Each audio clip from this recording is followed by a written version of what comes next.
सभी को मेरा प्यार भरा नमस्कार। हमने अपने प्रीवियस लेसन के अंदर समाकलन पढ़ा, मानक सूत्रों के द्वारा समाकलन अर्थात इंटीग्रेशन बाय स्टैंडर्ड फॉर्मूला। अब नेक्स्ट जो अपनी एक्सरसाइज हम पढ़ने वाले हैं, उस एक्सरसाइज के अंदर हमें सेकंड मेथड ऑफ इंटीग्रेशन पढ़नी है, अर्थात समाकलन का करने की दूसरी विधि।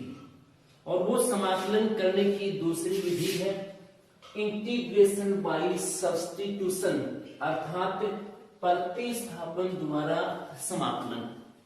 सबसे पहले तो मैं आपको ये बताता हूं कि हमें इस विधि की जरूरत क्यों पड़ी। तो जब हम 9.1 एक्सरसाइज पढ़ रहे थे तो उस एक्सरसाइज में मैं बार बार आपसे कह रहा था कि क्वेश्चन जो है उस क्वेश्चन को आप थोड़ा बहुत सिंप्लीफाई कीजिए, उसको थोड़े बहुत सरलतम रूप में व्यक्त कीजिए। तो हमने जब उसको सरलतम रूप में व्यक्त किया तो तुरंत प्रभाव से वह जो अपना फंक्शन था जिसका हमें इंटीग्रेशन फाइंड आउट करना था, समाकलन करना था, वो अपने मानक रूप में कन्वर्ट हो गया था या उसने अपनी स्टैंडर्ड फॉर्म ग्रहण कर ली थी। और फिर वो जो फॉर्मूले थे उन फॉर्मूलों से हमने उसका इंटीग्रेशन फाइंड आउट कर दिया। अब जो अपने पास इंटीग्रल मिलेंगे या हमें जो समाकलन करना पड़ेगा उसमें जो फंक्शन मिलेगा वह फंक्शन अपने स्टैंडर्ड फॉर्म में नहीं होगा या अपने मानक रूप में नहीं होगा, और उसको हम थोड़ा बहुत सिंप्लीफाई करते हैं, थोड़ा बहुत उसको सरल करते हैं। जैसे मैं उसमें बार बार दोहरा रहा था कि कैसे भी करके इसका डिनोमिनेटर आप रिमूव करो, कैसे भी करके आप इनको सेपरेट करने की कोशिश करो। तो इतना करने के उपरांत भी फंक्शन अपने मानक रूप में नहीं कन्वर्ट होगा। तो उसको मानक रूप में स्टैंडर्ड फॉर्म में कन्वर्ट करने के लिए हमें कोई न कोई दूसरा उपाय, दूसरी विधि, दूसरा मेथड हमें अपनाना पड़ेगा। तो वही दूसरा जो मेथड है अपना, वो दूसरा मेथड ये प्रतिस्थापन द्वारा समाकलन, अर्थात जैसे मैं इसकी एक प्रकार से डेफिनेशन बनाने की कोशिश करता हूं, डेफिनेशन बनाता हूं, सुनना ध्यान से। The given variable can be transformed into another form or independent variable, then doing integration is called integration by substitution। अर्थात जो फंक्शन हमें मिलेगा उस फंक्शन के अंदर जो वेरिएबल होगा, जो चर होगा, उसको एक उचित प्रतिस्थापन देंगे हम, और उचित प्रतिस्थापन देने के बाद में वो जो समाकल्य है, हमें जिसका समाकलन करना है, जो इंटीग्रेंड है, उसको उस मानक रूप में बदल लेंगे, उसको हम स्टैंडर्ड फॉर्म में बदल लेंगे। तो स्टैंडर्ड फॉर्म में बदलने या मानक रूप में बदलकर जो समाकलन करेंगे उसी को हम प्रतिस्थापन द्वारा समाकलन कहेंगे। अब हम कोई भी एक इंटीग्रल लेते हैं और उस इंटीग्रल के अंदर जो फंक्शन होगा, उस फंक्शन का जो वेरिएबल होगा, उस वेरिएबल को हम सब्स्टिट्यूट करेंगे और सब्स्टिट्यूट करके जो फंक्शन मिलेगा उस फंक्शन को हम मानक रूप में बदल लेंगे, जिसका कि हमें फिर समाकलन करना आता है या जिसका हमें फॉर्मूला आता है। और उसी से उसका हम फिर आंसर फाइंड आउट कर लेंगे। इसके लिए मैं सबसे पहले कंसीडर करता हूं I equals to integral of f x d x. I equals to integral of f x d x, ये हम कंसीडर कर रहे हैं। अब ये जो फंक्शन है, ये फंक्शन अपने स्टैंडर्ड फॉर्म में नहीं है। जैसे नॉर्मली एक साइड में एग्जांपल लेता हूं मैं, I equals to sine A X plus B और इंटू डी एक्स। अब ये sine A X plus B अपने स्टैंडर्ड फॉर्म में नहीं है, क्योंकि हमने तो साइन एक्स डीएक्स इसी का फॉर्मूला पढ़ा है। यहां ये एक्स है और ये साइन एक्स हो गया, तो यही स्टैंडर्ड फॉर्म में है। स्टैंडर्ड फॉर्म में तो फिर इसका इंटीग्रेशन जो फाइंड आउट करते हैं माइनस कोस एक्स प्लस सी कर देते हैं।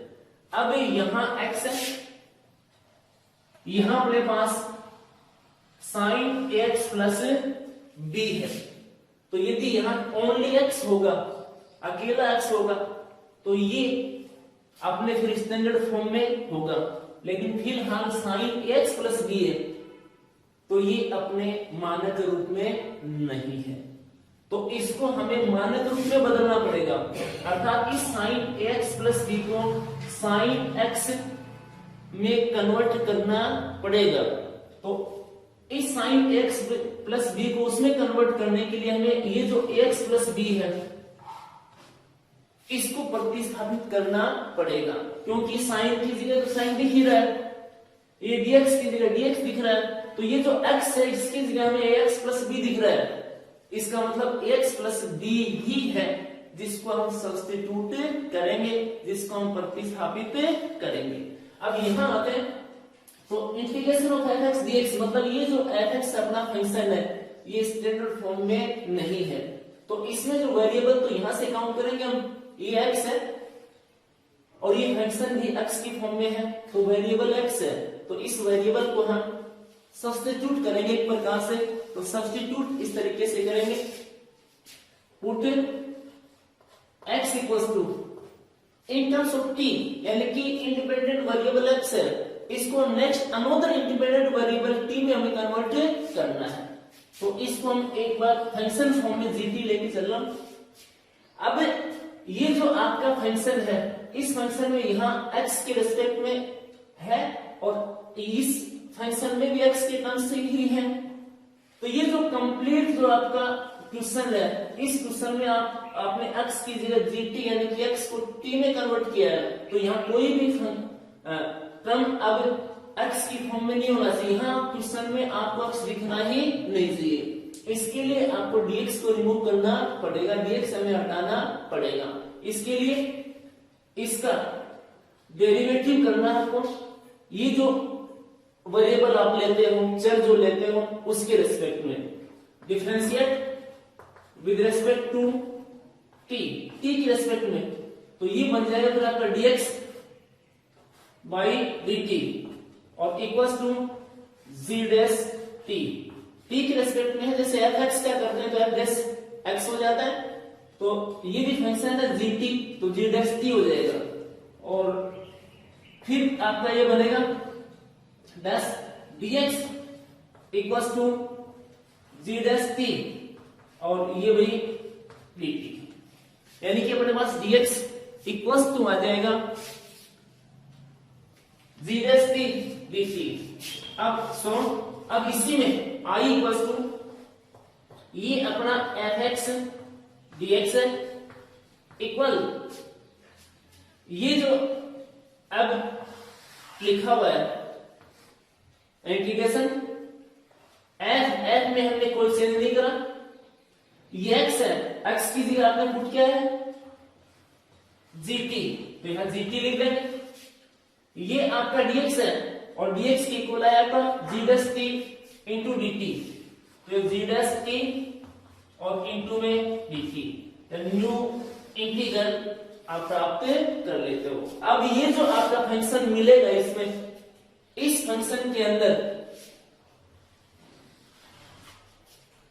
ये फंक्शन आपको स्टैंडर्ड फॉर्म में मिल जाएगा, या फिर ये स्टैंडर्ड फॉर्म में नहीं मिलता है तो थोड़ा बहुत आगे फिर इसको और सिंप्लीफाई हम कर लेंगे, और सिंप्लीफाई यानी कि सरलतम रूप में व्यक्त करने के बाद में ये स्टैंडर्ड फॉर्म में कन्वर्ट हो जाएगा, और स्टैंडर्ड फॉर्म में कन्वर्ट होने के बाद में हम स्टैंडर्ड फॉर्मूलों से इसका इंटीग्रेशन फाइंड आउट कर लेंगे।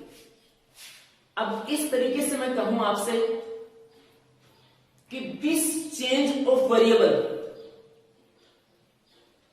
formula is one of the important tools available to us in the name of integral by substitution। यानी कि ये जो सब्स्टिट्यूशन के द्वारा, ये कहूं कि प्रतिस्थापन द्वारा जो हम समाकलन कर रहे हैं, इसमें प्रतिस्थापन करना या प्रतिस्थापन एक अपने पास उचित साधन है, और इसी साधन की मदद से हम ये जो फंक्शन जो अपने मानक रूप में नहीं होता, इसको हम मानक रूप में फिर बदल लेते हैं। अब मैं आपको ये जो क्वेश्चन ले रखा है इसमें x को कन्वर्ट करके बताता हूं इन टर्म्स ऑफ इमेज। तो first of all we put ax plus b और इक्वल्स टू t बनेगा। अब ये जो x है इसको t में कन्वर्ट किया था, तो ये जो x है इसको हमें t में कन्वर्ट करना है। इसके लिए इसको हम डिफरेंशिएट करेंगे विद रिस्पेक्ट टू t। इसके लिए लिखने की जरूरत नहीं है अभी हमें कि हम t की रिस्पेक्ट में डेरिवेटिव फाइंड आउट कर रहे हैं, तो इसको डिफरेंशिएट कर देंगे एक बार कंप्लीट को हम। तो a का तो a रह जाएगा भाई। अब x है, x का x के रेस्पेक्ट में 1 होता है, और x का t की रेस्पेक्ट में dx by dt, ये बन जाएगा dx by dt। और ये जो b है, b का डेरिवेटिव हो जाएगा 0, क्योंकि a और b यहां बोथ आर कांस्टेंट, दोनों के दोनों क्या है, कांस्टेंट है। इसके लिए ये dx by dt और ये प्लस में 0 और इक्वल्स टू t का t के रिस्पेक्ट में 1। अब यहां से हमें फाइंड आउट करना है dx की वैल्यू, तो a तो उधर जाएगा तो डिवाइड में चला जाएगा, और dt उधर जाएगा तो मल्टीप्लाई में, तो dx इक्वल्स टू हो जाएगा भाई 1 by a इंटू dt। और आगे के क्वेश्चंस में जो करेंगे हम, उसमें हमें यही मैं आपको बता देता हूं कि यहीं पर इसका जो डेरिवेटिव हम फाइंड करेंगे, तो a x का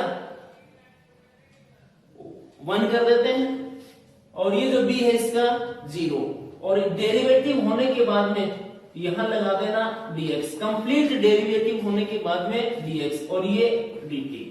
इस तरीके से कुछ लिखेंगे अपन, और dx 1 by a और ये dt। तो ये लिख सकते हैं अपन यहां पे, ये लिखने की बजाय हम ऐसे लिखेंगे। तो अब ये जो i इक्वल्स टू आपको दे रखा है, इसमें साइन है, साइन में यहां कहीं कोई चेंज नहीं किया हमने, तो साइन सेम। अब ये जो ax प्लस b है इसको आपने t सपोज किया है, इसकी जगह t आप लिख रहे हो।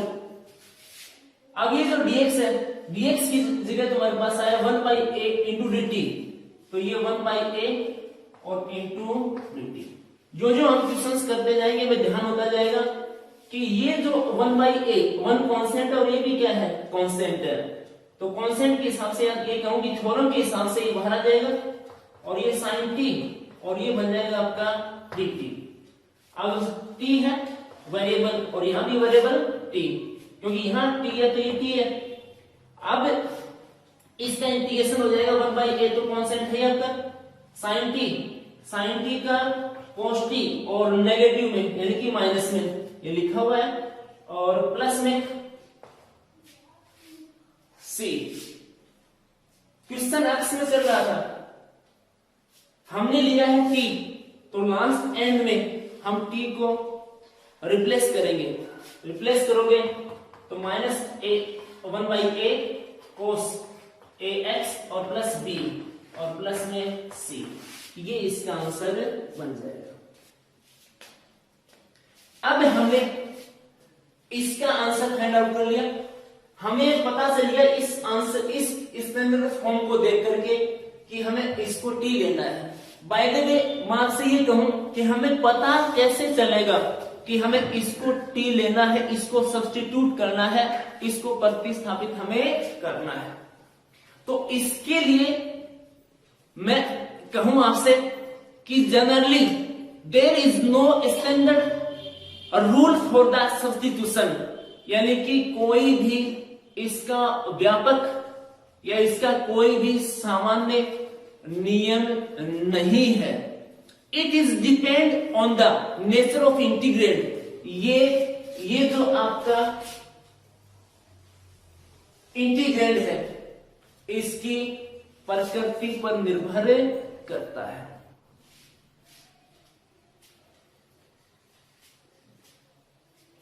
अब जो मैंने अपने हिसाब से इसके सब्स्टिट्यूट के दो तरीके बना रखे हैं। फर्स्ट तो ये, जैसे नॉर्मली हम पढ़ते हैं, अभी अभी जो मैंने बताया आपको कि 1/x है और ये dx है, तो इसका जो आंसर है वो log x और प्लस में c लिखते हो, तो ये स्टैंडर्ड फॉर्म में है, ये स्टैंडर्ड फॉर्म में। ये लिखे sine e power x dx, तो e पावर x और प्लस है c, तो इसमें यहां चेंज आएगा, e तो e रहने वाला है। अब ये वेरिएबल है तो वेरिएबल में चेंज होगा, अब यहां वेरिएबल में चेंज होगा, तो ध्यान रखना हमें इसी को सब्स्टिट्यूट करना है, इसी को हमें क्या करना है, हटाना है। नॉर्मल हम पढ़ते हैं ये cos x dx, अब यहां ये वेरिएबल है तो इसके रिस्पेक्ट में ये वेरिएबल होगा, तो यहां चेंज आता है, तो इसी को हमें सब्स्टिट्यूट करना है। तो ये तो इन स्टैंडर्ड फॉर्मूलों के हिसाब से चेंज बनेगा कि हमने ध्यान रखना कि हमने स्टैंडर्ड फॉर्मूला कौन सा पढ़ा है और उस स्टैंडर्ड फॉर्मूले में वेरिएबल कौन है, वो कहां आता है, क्या उस वेरिएबल के अंदर चेंज है। यदि उस वेरिएबल के अंदर चेंज है तो सबसे पहला अपना फोकस उसी के ऊपर जाएगा और उसी को हम टी लेकर के सब्स्टिट्यूट करने की कोशिश करेंगे। मैं ये नहीं कह रहा कि कंफर्म उसी को करना है, लेकिन 99% उसी को हमें सब्स्टिट्यूट करना है। दूसरे के अंदर मान लीजिए कोई भी एक फंक्शन है और उसका वो मानक फॉर्म में भी नहीं है, और मानक फॉर्म में नहीं है तो हमें उसको सब्स्टिट्यूट करना है। तो सब्स्टिट्यूट करना तो उसके दो पार्ट बनाने हैं। जैसे हो सकता है तो मल्टीप्लाई में हो, वही 1/x हो जाए और इनटू में क्या हो जाए, log x हो जाए और इनटू क्या, dx। तो फंक्शन तो एक ही काउंट होगा ही, इंटीग्रेट जो है। अब लेकिन ये दोनों मल्टीप्लाई में है, बोथ आर मल्टीप्लाई, तो इनका आंसर हमें फाइंड करना है।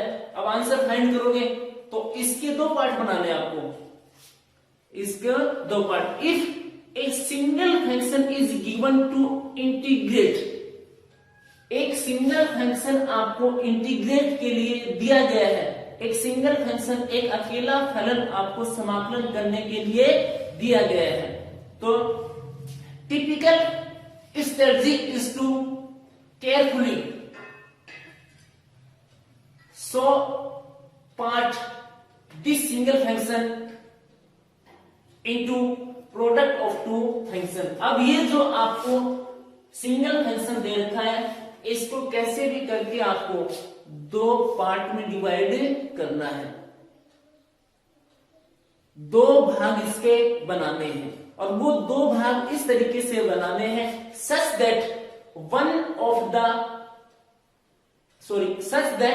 one of them will be derivative of another part, यानी कि इसके दो पार्ट आपको बनाने हैं। ये ध्यान रहे कि उसमें एक पार्ट दूसरे पार्ट का डेरिवेटिव होना चाहिए, एक पार्ट दूसरे का अवकलन होना चाहिए। तो इसमें 1/x और ये log x है, तो मैं इसके दो पार्ट कर लेता हूं, ये 1/x और ये log x, तो log x ले लेता हूं, इसको सब्स्टिट्यूट करूंगा, तो इसको सब्स्टिट्यूट करूंगा तो इसका डेरिवेटिव हमें करना पड़ेगा, क्योंकि dx है उसको dt में कन्वर्ट करेंगे तो log x का डेरिवेटिव हो जाएगा 1/x। तो ये 1/x हमारे पास है, जैसे मैंने आपको वो बताया था f और ये आपका gt और ये g डैश t और ये आपका dt। तो यहां से हमने उठाया, इसको हमने क्या लिया, यहां x था, इस x को हमने gt में कन्वर्ट किया तो उसका डेरिवेटिव g डैश t है और क्या है dt है। तो वही बात इसमें है, हमें इसको t लेना है।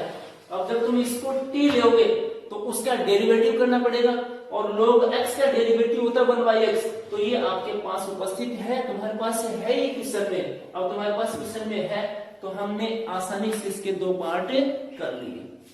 तो फर्स्ट में तो आपको ये देखना है कि जो फंक्शन दे रखा है ये फंक्शन अपने स्टैंडर्ड फॉर्म में कन्वर्ट किस तरीके से हो, तो वो तरीका अपने स्टैंडर्ड फॉर्मूला में जाना है। पहले स्टैंडर्ड फॉर्मूले कैसे बने, स्टैंडर्ड फॉर्मूलों में डायरेक्ट कैसे कन्वर्ट हो, तो वो उस तरीके से बनेगा। और दूसरे इस तरीके से कोई एक फंक्शन आपको दे रखा है तो आपको उसको दो पार्ट में डिवाइड करना है।